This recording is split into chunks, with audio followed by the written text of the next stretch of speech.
Okay, good day to all science students. In this video lesson, we are going to discuss now the Science 10 Term 1 Week 6 types of chemical reactions in the environment. This is day 2, single replacement and double replacement reactions. For objectives, explain how activity series and solubility rules help predict the products of single and double replacement reactions. Classify and complete selected chemical reactions as single replacement or double replacement, neutralization, precipitation, or no reaction. And demonstrate responsibility in recognizing how replacement reaction may be useful or harmful in laboratory, household, and environmental situations. Okay, this is the motivational activity. The title is Reaction Match Up, Relay, Replace, Exchange, or No Reaction. Okay, for materials, reaction cards prepared by the teacher, 3 labeled areas in the classroom, yung area ng single replacement, double replacement, and no reaction.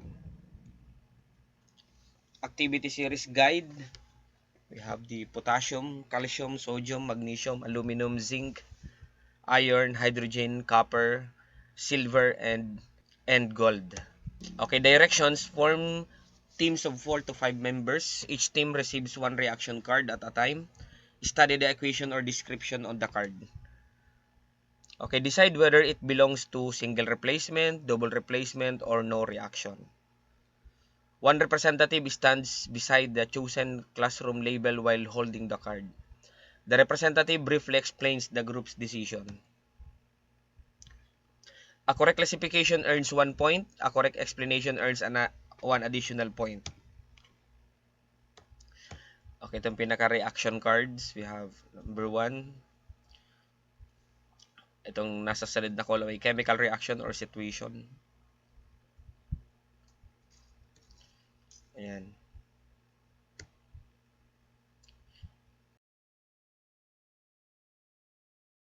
Let us study this scenario. The mystery deposits in the school water testing corner. Ayan. After heavy rain, a group of learners notices rusty metal scraps near a drainage area beside the school workshop.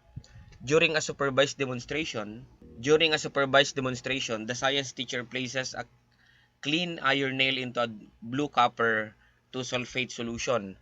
After some time, a reddish brown coating appears on the nail and the blue solution slowly changes. Ito, ayan, yun yung nangyari.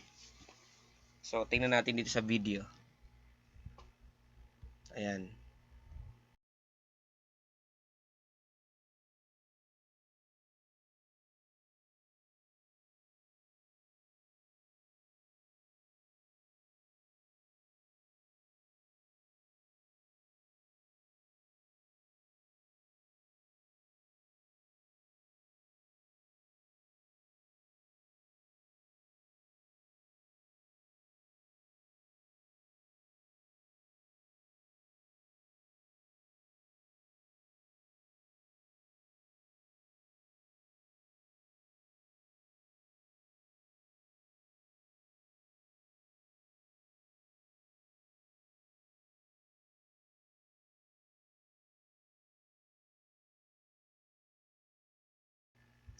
Okay, in another demonstration, the teacher mixes a clear solution of silver nitrate with a clear solution of sodium chloride. A cloudy white solid immediately appears. So, ito yung pinaka-chemical equation niya. We have silver nitrate plus sodium chloride resulting to silver chloride and sodium nitrate. The class is asked to explain why the two visible changes occurred. Ayan. Yan yung magiging result kapag pinaghalo natin ng silver nitrate and sodium chloride. Okay, what evidence suggests that a chemical reaction occurred when the iron nail was placed in copper sulfate solution? Okay, the evidence includes the formation of reddish brown copper coating and the change in the color of the solution. These observations indicate the formation of new substances. Okay, why can iron replace copper in copper 2 sulfate solution? Okay, iron can replace copper because iron is higher than copper in the activity series of metals, which means iron is more reactive. What type of reaction occurs in iron reacts with copper sulfate resulting to iron sulfate and copper? Anong reaction yan? Okay, that is single replacement. Bakit siya single replacement? Kasi ang kapartner dati ni sulfate ay si copper. Si sulfate dito sa product napunta kay iron. So, naging solo na lang si copper. What is the white solid form when silver nitrate reacts with sodium chloride? Yan yung precipitate, insoluble precipitate. Number 5, what type of reaction occurs in silver nitrate reacts with sodium chloride resulting to silver chloride and sodium nitrate? So, it is a double replacement. Bakit siya double replacement? Tingnan nyo po. Ang kapartner dito ni silver ay si nitrate. Dito sa product, ang naging kapartner na ay si chlorine.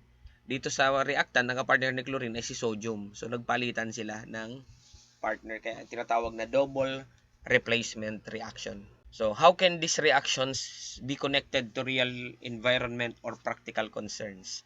So, these reactions relate to practical and environment concern, such as corrosion of metal structures, contamination of drainage or water systems, identification of dissolved ions in water, and proper management of laboratory chemicals. Okay, what is a single replacement reaction? A single replacement reaction occurs when one element replaces another element in a compound. So, kapag pinalitan ng isang element, yung another element, isa lang ang napalitan, that is single replacement. Ayan, ang pinaka-general pattern niya, A plus B, C equals or resulting to AC plus B. A replacement occurs only when the free element is more reactive than the element it attempts to replace. So, activity series of metals, ayan, sa arrangement na, titignan ninyo, a metal found higher in the series can usually replace a metal found lower in the series. So, kung i-arrange natin, potassium is greater than calcium, and calcium is greater than sodium, and sodium is greater than magnesium hanggang dito kay gold in terms of activity series of metals. Itong sa number 1 na reaction, iron plus copper sulfate resulting to iron sulfate plus copper. There is a reaction occurs. Iron is more reactive than copper. Dito naman sa isa, copper plus iron sulfate, no reaction. Bakit no reaction siya? Because copper is less reactive than iron. So, kung nagkataon na mas mataas yung reactivity ng copper, magkakaroon ng reaction. Zinc plus hydrochloric acid resulting to zinc chloride and hydrogen gas.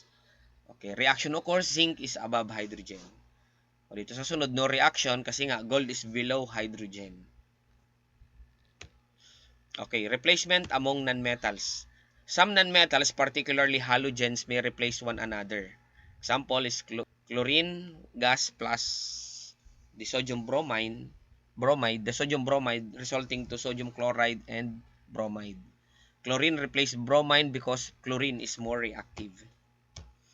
Okay, doon na tayo sa double replacement, or ang ibang tawag po dito is double displacement reaction.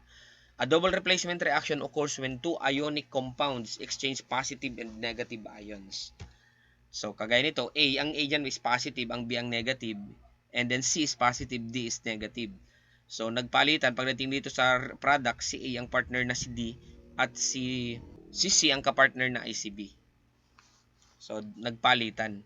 A double replacement reaction commonly forms a precipitate, water, or a gas. Okay, examples of double replacement reaction. Ito yung mga examples. Silver nitrate mixed with sodium chloride. So, ang magiging result ay white precipitate forms. Okay, the lead nitrate remixed with potassium iodide. The yellow precipitate forms. Acid reacts with base, water and salt forms.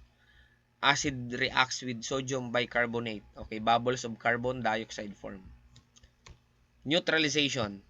A neutralization reaction is a special type of double replacement reaction. Ito, nangyayari ito kapag acid-base ang combination resulting to salt and water. Kaya nga tinawag na neutralization.